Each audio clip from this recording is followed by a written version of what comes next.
വിദേശ രാജ്യത്ത് നിന്ന് സ്വർണം കടത്തുന്നവരിൽ അള്ളാഹു ശരീരത്തിലുള്ള വിസർജ്യം കളയാൻ തന്ന ഭാഗത്തു പോലും സ്വർണ്ണക്കടത്ത് നടത്തുന്നവരും, പരിശുദ്ധമാക്കപ്പെട്ട ഉംറയുടെ മറവിൽ പോലും സ്വർണം കടത്താൻ വേണ്ടി ആലിമീങ്ങളായ ആളുകളെ ഉപയോഗിച്ചുകൊണ്ടിരിക്കുകയും ചെയ്യുന്ന കഥകൾ. ഇത് കേവലം ഒരു മതത്തിൽപ്പെട്ട ആളുകൾ മാത്രമാണ് ഇന്ന് വിശ്വസിക്കാനോ മനസ്സിലാക്കാനോ പറ്റുകയില്ല. കാരണം എല്ലാ മതത്തിൽപ്പെട്ട ആളുകളും ഇതിന്റെ ഭാഗങ്ങളാവുന്നുണ്ട്. അതിനേക്കാൾ ഏറെ രസകരം, ഇത്തരത്തിലുള്ള തട്ടിക്കൊണ്ടുപോകലുകളും സ്വർണ്ണക്കടത്തുകളെയും പറ്റി ചർച്ച ചെയ്യുന്ന ചാനൽ ചർച്ചയിൽ ഇതിന്റെ സൂത്രധാരനെന്ന് അവകാശപ്പെടുന്ന ഒരു മുസ്ലിമായ ചെറുപ്പക്കാരനെ വിളിച്ചിട്ട് ചാനലുകാര് ചോദിച്ചു, ഇത് നിങ്ങളെ സ്വർഗമാണോ? ഉടനെ മറുഭാഗത്തുള്ളവൻ പറഞ്ഞ മറുപടി, റബ്ബാണേ സത്യം, ഇത് ഇന്റെ മുതലല്ല. ഒരു കള്ളക്കടത്തിനും കൂട്ടുപിടിക്കുന്നത് റബ്ബിന്.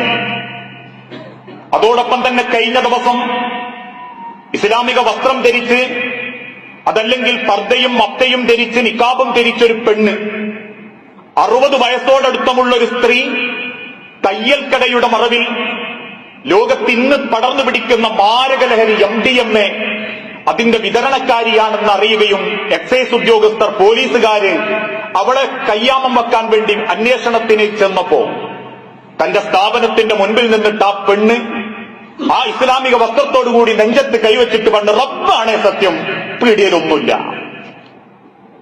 അകത്തേക്ക് കയറി പോലീസുകാർക്ക് സെക്കൻഡ് കൊണ്ട് MDMA കിട്ടി. അവർ ആ സ്ത്രീയെ അറസ്റ്റ് ചെയ്തുകൊണ്ടുപോയി. അതിനേക്കാൾ ഏറെ രസകരം, ഇക്കഴിഞ്ഞ ദിവസം കണ്ണുകൊണ്ട് നേർക്കുനേരെ അനുഭവപ്പെട്ടതാ. തളി സാമൂതിരിയുടെ അരികിൽ GUP സ്കൂളിൽ കോഴ്സിൽ പങ്കെടുക്കുന്ന സമയത്ത് നമസ്കരിക്കാൻ വേണ്ടി മുന്നോട്ടിറങ്ങിയപ്പോ പെട്ടെന്നൊരു പ്രായമുള്ള വ്യക്തി മുൻപിലോടുന്നു, അത്യാവശ്യം കുറഞ്ഞ പ്രായമുള്ള ഒരു വ്യക്തി പിന്നാലെ ഓടുന്നു. പിന്നാലെ ഓടുന്ന വ്യക്തി പറയുന്നുണ്ട്, പിടിക്കണേ പിടിക്കണേ എന്ന് പറയുന്നു. 4 ആളുകൾ ചേർന്ന് പിടിച്ചു. ആ പിടിച്ചവന്റെ കോളറൊക്കെ പിടിച്ച് പിന്നാലെയുള്ളവൻ വലിച്ചോണ്ട് പോകുമ്പം ഈ പിടിക്കപ്പെട്ട വ്യക്തി ചോദിക്കുന്നു, എന്തേ കഞ്ചാവ? സ്വന്തം മകനെ നശിപ്പിച്ചതിന് ആ മകനെ കൊണ്ട് തന്നെ കഞ്ചാവുകാരനെ വിളിച്ചു വരുത്തി വാപ്പ പിടിച്ച് പോലീസിലെത്തിക്കുന്ന രംഗം. അവസാനം 5-8 ആളുകൾ കൂട്ടം കൂടി നിന്ന് ഒരു കാറിന്റെ അരികിൽ നിന്ന് അവനെ ചോദ്യം ചെയ്യുമ്പോൾ അവന്റെ ശരീരത്തിലെ തുണികളൊക്കെ അയച്ചിട്ടിട്ട് പറഞ്ഞു, റബ്ബാണേ സത്യം, ഇന്ത്യയിൽ അതില്ല. ഏത് കള്ളത്തരത്തിനും ആൾക്കാർക്ക് വേണ്ടത് റബ്ബിനെയാണ്. അത് പറഞ്ഞാൽ ബാക്കിയല്ലോ അങ്ങ് ക്ലിയറായി. ഇത്തരത്തിലുള്ള കാര്യങ്ങളിലൊക്കെ ഇടപെടുന്നവരും ഇങ്ങനെയൊക്കെ ചതിച്ച് പണമുണ്ടാക്കുന്നവരും ചിന്തിക്കേണ്ട ഒരു കാര്യമുണ്ട്. ഒരിക്കലും വഞ്ചനയിലൂടെയും കുതന്ത്രത്തിലൂടെയും ഉണ്ടാക്കുന്ന സമ്പത്തുകൾക്ക് ബർക്കത്തുണ്ടാവുകയില്ല. അതെത്ര നിങ്ങൾ സമ്പാദിച്ചിട്ടും എന്തുകൊണ്ടാ റബ്ബ് അത് പെട്ടെന്ന് നശിപ്പിക്കാത്തത് എന്നറിയോ? വിശുദ്ധ ഖുർആനിലൂടെ അല്ലാഹു തആല പറഞ്ഞൊരു വാക്കുണ്ട്, ആ സമ്പത്തൊന്നും ഒരിക്കലും ഞാൻ പെട്ടെന്ന് നശിപ്പിക്കൂല. ആ സമ്പത്തിന് അവൻ ആഗ്രഹിക്കുന്ന ഒരു കാലം വരും. അവൻ ഗതികെട്ട് നടക്കുന്ന ഒരു കാലം വരും. അന്നവൻ കരുതും ഇന്ത്യയിൽ ഇത്രയൊക്കെ ഉണ്ട്. അന്ന് അത്രയും കൂടി അല്ലാഹു തആല നശിപ്പിച്ചു കളയും. ഒരാവശ്യക്കാരനായി നമ്മൾ മാറുമ്പോഴാ നമ്മൾ സമ്പാദിച്ച ബർക്കത്തില്ലാത്തതൊക്കെ പടച്ചോ നശിപ്പിച്ചു കളയാം. പ്രത്യേകം ചിന്തിക്കേണ്ട ഒരു വിഷയ. സുക്കേട് ബാധിച്ച് കിടക്കുമ്പോൾ നമ്മളെ ധൈര്യം സമ്പാദിച്ചതൊക്കെ നമ്മളെ അക്കൗണ്ടിലുണ്ട് എന്നാ. അങ്ങനെ സമ്പാദിച്ച അക്കൗണ്ട് കൊണ്ടിട്ട 18 ലക്ഷം കഴിഞ്ഞിട്ടും ആ ഹോസ്പിറ്റലിൽ നിന്ന് ആൾക്കാർ പറഞ്ഞു, ഇനിയൊരു 10 ലക്ഷം കൂടി പോകണം. ഹറാമായത് അത്രയും പോയി, അതിന്റെ ബർക്കത്തും പോയി, ഇനി ഒരു 10 ഉണ്ടാക്കുന്ന അങ്ങനത്തെ ഒരു ഗതികേടിൽ ആ പടച്ചോൻ ബർക്കത്തില്ലാത്തത് നശിപ്പിക്കുക. നമ്മൾ നേടിയെടുത്ത സമ്പത്തുകളൊന്നും മറ്റൊരാളെ ചതിച്ചും പറ്റിച്ചും ഉണ്ടാക്കുന്നതൊന്നും ഒരിക്കലും നിലനിൽക്കൂല.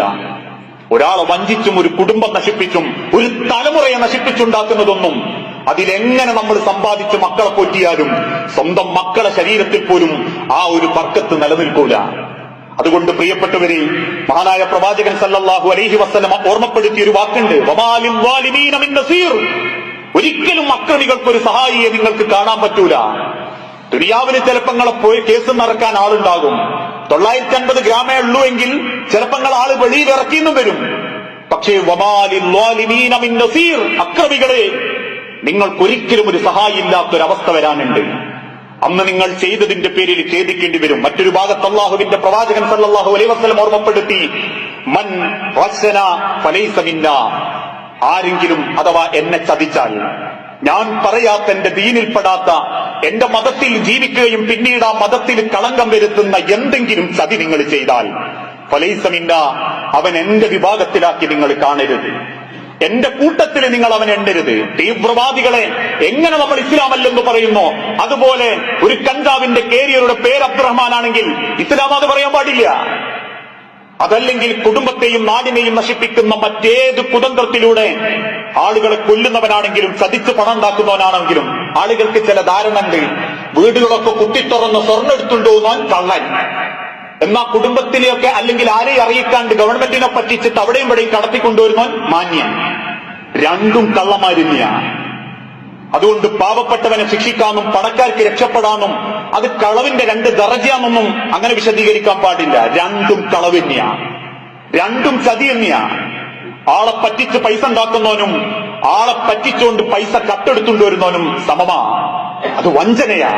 വിശ്വസിക്കുന്ന ഒരു മനുഷ്യനെ ചതിക്കുക എന്നുള്ളതാ. ആ ചതിച്ചുണ്ടാക്കുന്നതൊക്കെ കൊള്ളയാ. അതുകൊണ്ട് തന്നെ ഇന്നത്തെ കാലഘട്ടത്തിൽ സർവ്വമതങ്ങളിലും ഇസ്ലാം എന്ന മതത്തെ മാത്രം ഹൈലൈറ്റ് ചെയ്യാൻ പത്രക്കാർക്ക് പ്രത്യേക മര്യാദയാ. അത് നമ്മൾ കാര്യമാക്കേണ്ടതില്ല. എന്തെങ്കിലും ചില വാക്കുകളിൽ ഇസ്ലാമിന്റെ പേര് കാണുമ്പോഴേക്കും മുസ്ലിമീങ്ങൾ എന്ന് പറയും. ഒക്കെ നമ്മളാ കൂട്ടരാ. നമ്മളാ കൂട്ടരല്ലാത്തവന്റെ പേരും പലരും മറച്ചു വെക്കുകയാ. ഇക്കഴിഞ്ഞ ദിവസം ഒരു കൊട്ടേഷൻ സംഘത്തെ പിടികൂടിയപ്പം പിടികൂടിയത് എറണാകുളത്ത് നിന്നാണെങ്കിലും പത്രക്കാർ കൊടുത്ത് തലേക്കെട്ട് ഒരു മലപ്പുറം സ്വദേശിയടക്കം ഒരു കൊട്ടേഷൻ സംഘം പിടിയിൽ. അതിന്റെ പിന്നിലും ദുരുദ്ദേശങ്ങളാണ്. അതിന്റെ അർത്ഥം അതിനെ ന്യായീകരിക്കുന്നല്ല. സർവ്വ മതങ്ങളിലും അത്തരക്കാരുണ്ടെങ്കിലും ഇസ്ലാം എന്ന മതം ഈ ഉമ്മത്തിനെ ബോധ്യപ്പെടുത്തി അങ്ങനെ ചതിച്ചുണ്ടാക്കിയതും വഞ്ചിച്ചുണ്ടാക്കിയതും പറ്റിച്ചുണ്ടാക്കിയതും ശരീരത്ത് പിടിക്കുകയില്ല, അത് നിലനിൽക്കുകയില്ല. അത് നിങ്ങൾ ഉണ്ടാക്കരുത്. അതുണ്ടാക്കി മക്കൾക്ക് തിന്നാൻ കൊടുത്താൽ പോലും പടച്ച റബ്ബിന്റെ അടുത്ത് ആ മക്കളെ ഹറാമ് തീറ്റിച്ച വാപ്പന്റെ കൂട്ടത്തിലാപ്പെടുത്തുക. അതിന്റെ പേരിൽ എത്ര കോടി സ്വത്തുങ്ങൾ വാങ്ങിവെച്ചാലും അനുഭവിക്കുന്ന മക്കൾക്ക് പോലും അതിന്റെ ഭാരം നാളെ റബ്ബിന്റെ കോടതിയിൽ പറയേണ്ടി വരും. ഹലാലായ സമ്പാദ്യങ്ങളിലൂടെ ഹലാലായ നിലക്ക് പണം സമ്പാദിക്കാനാ ഇസ്ലാം ഏത് കാലഘട്ടത്തിലും ഈ ഉമ്മത്തിനെ ബോധ്യപ്പെടുത്തിയതെങ്കിൽ പത്രക്കാരും സാമൂഹ്യ മാധ്യമങ്ങളും ഇസ്ലാമിന്റെ തലയിലേക്ക് അത് കെട്ടിവെക്കാൻ ശ്രമിക്കുമ്പോൾ അത് നമ്മൾ അംഗീകരിക്കുന്നില്ലെങ്കിലും ശ്രദ്ധിക്കേണ്ട ഒരു വസ്തുത, ഹറാമായത് എങ്ങനെ സമ്പാദിച്ചാലും അവന് നാളെ പരലോകത്ത് അള്ളാന്റെ അരികിൽ കുറ്റവാളിയായി മാറും. അതുകൊണ്ട് എന്ത് നന്മ ചെയ്താലും ചിലർ പറയും മിണ്ടണ്ട, ഓനെക്കൊണ്ട് കുറെ ഗുണുണ്ട്, പള്ളിക്ക് കുറെ ഗുണുണ്ട്, ആ മുതലാളിനെ കൊണ്ട് നമുക്ക് കുറെ കാര്യമുണ്ട് എന്ന് പറഞ്ഞ് ന്യായീകരിക്കലൊന്നും നാളെ പരലോകത്തേക്ക് ചെല്ലുമ്പം ഒരു ഗുണമായിട്ട് നമുക്ക് കാണാൻ പറ്റൂല. ആ തിരിച്ചറിവിലേക്ക് നമ്മൾ മനസ്സെത്തിയെങ്കിൽ മാത്രമേ ഇത്തരത്തിലുള്ള വൃത്തികെട്ട പ്രവർത്തന രീതികളിൽ നിന്ന് നമ്മളെ ഉമ്മത്തിന്റെ പേര് മാറ്റാൻ നമ്മളെ കൊണ്ട് സാധിക്കൂ. അത്തരത്തിൽ ചിന്തിക്കുകയും മാന്യമായ ഉപജീവനത്തോടുകൂടി ജീവിക്കുകയും ചെയ്യുന്ന യഥാർത്ഥ മുഅ്മിനീങ്ങളിൽ അള്ളാഹു നമ്മളെ എല്ലാവരെയും ഉൾപ്പെടുത്തി അനുഗ്രഹിക്കുമാറാകട്ടെ. അള്ളാഹുവെ, അറിഞ്ഞും അറിയാതെയും ഒരുപാട് തെറ്റുകുറ്റങ്ങൾ സംഭവിച്ചു പോയിട്ടുണ്ട് നാഥ. എല്ലാം വിട്ടുപുറത്തു മാപ്പാക്കി നിന്റെ സ്വർഗത്തിൽ ഇതേ രൂപത്തിൽ നീ ഞങ്ങളെ ഒരുമിപ്പിച്ചു കൂട്ടണമേ. അള്ളാഹുവെ, മക്കളില്ലാതെ സങ്കടപ്പെടുന്ന ഒരുപാട് കുടുംബങ്ങളുണ്ട് റബ്ബേ. മക്കളെന്ന് അനുഗ്രഹം നൽകി ഓരോ കുടുംബത്തോടും നീ കാരുണ്യം കാണിക്കണമേ. കുടുംബ ജീവിതത്തിൽ മനസ്സ് പ്രയാസപ്പെട്ട് ജീവിക്കുന്ന പലരും ഞങ്ങളിലുണ്ട് നാഥ. എല്ലാ പ്രയാസങ്ങളും മാറ്റി മനസ്സമാധാനത്തോടെ ജീവിക്കാൻ ഓരോ കുടുംബങ്ങൾക്കും നീ തൗഫീക്ക് നൽകണമേ. اللهم اغفر للمؤمنين والمؤمنات المسلمين والمسلمات الأحياء منهم والأموات إنك مجيب الدعوات يا قاضي الحاجات. اللهم اعز الإسلام والمسلمين وأذل الشرك والمشركين. اللهم أجرنا من النار. اللهم أجرنا من النار. اللهم أجرنا من النار. ربنا تقبل منا إنك أنت السميع الدعاء. അല്ലാഹുവേ, പ്രാർത്ഥിക്കണമെന്ന് വസിയത്ത് തന്നവരുണ്ട് നാഥ. രോഗം കൊണ്ട് അങ്ങേയറ്റം പ്രയാസപ്പെടുന്നവര്, ഓപ്പറേഷൻ നടത്തിയിട്ടും വിജയത്തിലേക്ക് എത്താത്തവര്, റബ്ബേ, അസുഖങ്ങൾ എളുപ്പത്തിൽ ശിഫ നൽകുകയും ക്ഷമയോടെ ആരോഗ്യത്തോടെ ദീർഘായുസ്സോടെ ജീവിതത്തിലേക്ക് തിരിച്ചു വരാൻ ഓരോ രോഗികൾക്കും നീ തൗഫീക്ക് നൽകണമേ. മരിച്ചുപോയ സഹോദരീ സഹോദരന്മാർ, മാതാപിതാക്കൾ, ഞങ്ങളെ മക്കൾ, ഞങ്ങളെ കുടുംബാംഗങ്ങൾ ഓരോരുത്തരുടെ ഖബർ നീ വിശാലമാക്കുകയും അവരെയും ഞങ്ങളെയും ജന്നാത്തുൽ ഫിർദൗസിൽ ഒരുമിപ്പിച്ചു കൂട്ടുകയും ചെയ്യണമേ. അല്ലാഹുവേ, കടബാധ്യതയിൽപ്പെട്ട് ഹറാമായ പല സമ്പാദനത്തിലേക്കും പോയവരുണ്ട് നാഥ. ഹലാലായ നിലക്ക് സമ്പാദിക്കാനും ഹറാമിൽ നിന്ന് രക്ഷപ്പെടാനും ബാധ്യതകളിൽ നിന്ന് രക്ഷപ്പെടാനും എല്ലാവർക്കും നീ സമാധാനവും സന്തോഷവും ആഫിയത്തും നൽകണമേ റബ്ബേ. നല്ലൊരു സ്വഭാവവും നല്ലൊരു മുഖവും നല്ലൊരു മുഖപ്രസന്നതയോടും കൂടി റബ്ബിന് ഇഷ്ടപ്പെട്ടൊരു മുഅ്മിനിന്റെ മനസ്സുമായി അവന്റെ ശരീരവുമായി ജീവിച്ചു മരിക്കാൻ ഞങ്ങൾക്ക് ഓരോരുത്തർക്കും നീ തൗഫീക്ക് നൽകണമേ. റബ്ബനാ ആതിനാ ഫിദ്ദുനിയ ഹസന വഫിൽ ആഖിറതി ഹസനത വഖിനാ അദാബന്നാർ.